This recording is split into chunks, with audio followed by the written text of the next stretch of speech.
Hi, my friends. Today I want to present you a new story. Enjoy watching it. I'm Brendan the widower.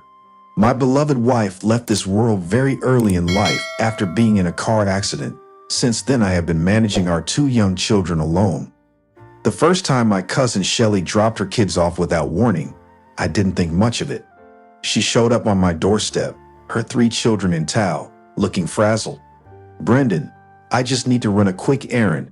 It'll only be an hour, I promise," she said, her voice breathless. I hesitated, glancing down at my own 2 kids, who were finishing up their breakfast before school. "Shelly, you should have called first," I said, but she was already ushering her kids inside, ruffling her youngest hair before heading for the door. "I owe you one," she called over her shoulder as she disappeared. That 1 hour turned into 3, then 4. My frustration grew as the kids ran wild through my house, turning my quiet morning into chaos. When Shelly finally returned, she barely looked guilty. "Traffic was insane," she shrugged, grabbing her kids without so much as a real thank you. I should have put my foot down then, but I told myself she was struggling. Being a single parent was hard. Since my wife passed away 3 years ago, I learned the struggles of single parenting firsthand, so I let it slide. Then it happened again and again. Each time she became bolder, dropping them off with flippant excuses. Doctor's appointment, just an hour. Quick trip to the store, I swear. But she would vanish for the entire day, leaving me juggling my own responsibilities while caring for 5 children instead of 2. By the 3rd week, it had become routine. She would drop them off without warning, sometimes in the middle of my work calls. "Just a quick errand," she'd say, already halfway down the driveway. Her definition of quick became laughable. A grocery run turned into an entire afternoon. A doctor's appointment somehow lasted till dusk. One evening, after wrestling 5 kids through bath time, I finally confronted her. "Shelly, this has to stop. You can't just drop them off like this. I have a job, my own kids. I have my own life." She scoffed. "Come on, Brendan. You're home anyway. What's the big deal?" "The big deal is that you're taking advantage of me," I shot back. "If you need help, ask, but don't assume I'll always say yes." She huffed, rolling her eyes. Wow, I thought family was supposed to help each other. That was the moment I realized, to Shelly, my time wasn't mine. It was hers whenever she wanted it. That night, as I tucked Lucas and my daughter, Sophie, into bed, I made a silent decision. This had gone too far. Something had to change. I had just come home from work, exhausted. My boss had spent the entire day nitpicking my reports, and all I wanted was a quiet evening with my kids.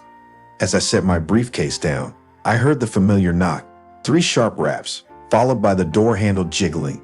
My stomach sank. "Shelly." With a sigh, I stood and opened the door to see Shelly standing there, her toddler on her hip, and the other 2 already darting past me into the house. "I have a thing. I need you to watch them for a bit," she said quickly, barely meeting my eyes. "Shelly, wait." I started, but she was already turning toward her car. "I won't be long," she called over her shoulder, waving dismissively as she climbed into the driver's seat. A second later, she was gone. I clenched my jaw. The kids were already making themselves at home, throwing their jackets on the floor. My own children looked at me, waiting for my reaction. I exhaled sharply and shut the door. Shelly had decided that my home was nothing more than a free daycare, my time hers to take. I sat down at my computer, anger bubbling inside me, and began reading articles about setting boundaries. One comment stuck with me. "If you don't say no, they'll never stop taking." I made my decision then and there. Things were going to change. I didn't sleep much that night. Shelly's entitled attitude, her complete disregard for my time, it gnawed at me. I needed a solution, a permanent one. The next morning, after dropping my kids at school, I stopped by an electronics store and bought a Smart Video Intercom with motion activation and night vision. If Shelly was going to treat my house like a daycare, I wanted proof. I spent my lunch break installing it, adjusting the camera angle until it had a clear view of my front porch. I didn't have to wait long. That evening, as I was making dinner, the doorbell chimed. My phone buzzed with a notification. "Motion detected at your front door." I opened the app, And there she was, Shelly, shifting her weight impatiently, her 3 kids restless beside her. One of them clutched a plastic grocery bag, probably stuffed with extra clothes.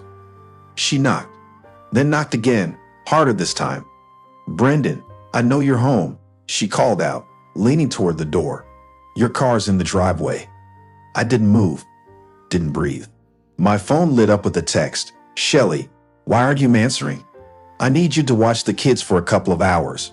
It's not a big deal." I clenched my jaw. Not a big deal. Did she even hear herself? When I still didn't answer, she tried calling. I let it ring. 10 minutes later, she finally stomped back to her car, shouting at her kids to hurry up. As they pulled away, I exhaled. My heart was pounding, but for the first time in months, I felt in control. Shelly was about to learn the hard way. This wasn't happening anymore. 3 days passed with no sign of Shelly, no text, no unannounced drop-offs. I allowed myself to believe that maybe, just maybe, she got the message. Then my phone rang. It was Liam, Shelly's 10-year-old son. His voice was shaky.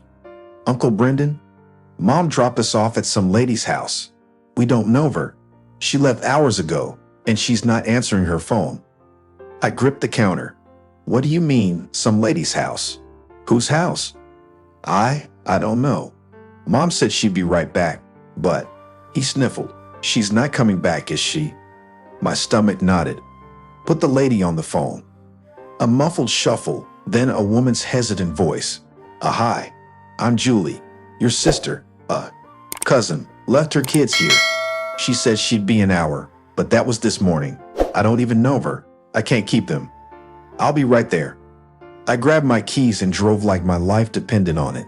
When I arrived, Liam and his sisters were sitting on a worn-out couch, their backpacks clutched to their chests.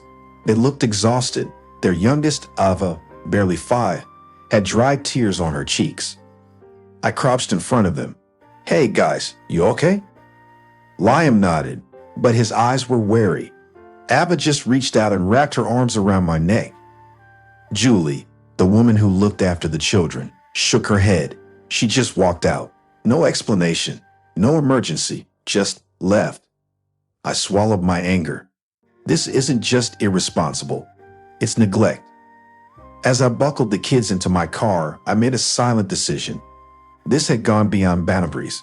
It was time to take real action before something even worse happened. I sat at the kitchen table, staring at my phone. The kids were asleep upstairs, but I couldn't shake Liam's words. "She's not coming back, is she?" I had given Shelly every chance. I had set boundaries, ignored her texts, even installed a doorbell camera. And still, she had abandoned her own children with a stranger. This wasn't just selfishness. This was neglect. I took a deep breath and dialed. "Child Protective Services, how can I help you?" I hesitated, my pulse pounding. "I need to report child abandonment." After explaining everything, the unannounced drop-offs, the neglect, tonight's incident, the woman on the other end sighed. "You did the right thing calling us. This isn't just a one-time mistake, it's a pattern." As I hung up, my phone buzzed. "Shelly." I answered, my voice cold. "Where the hell are you?" A pause, then slurred, "Why do you care? They're fine." They were left with a stranger. "Shelly, do you even know where your kids are right now?" Silence. "You don't, do you?" My grip tightened on the phone. "I'm done. CPS is involved now. You don't get to use me or them anymore." She cursed and hung up. I stared at the screen, exhaling. The next morning, CPS arrived. After an interview, they placed the kids in temporary care with me. Shelly would have to prove she was fit to parent again. As I tucked Ava in that night, she held my hand. "Are we gonna stay here?" "For now, sweetheart." I smoothed her hair. "For as long as you need." She sighed, safe at last. Over the next 3 months, it took Shelly a great deal of effort to prove to the authorities that she was capable of caring for her children. I and my children breathed a sigh of relief because I knew that no one would violate my privacy anymore and our lives belonged to us alone. Friends, what do you think of this story? Write your opinion in the comments. Would you like more stories? Don't forget to subscribe and hit the bell button so you don't miss any videos. See you tomorrow.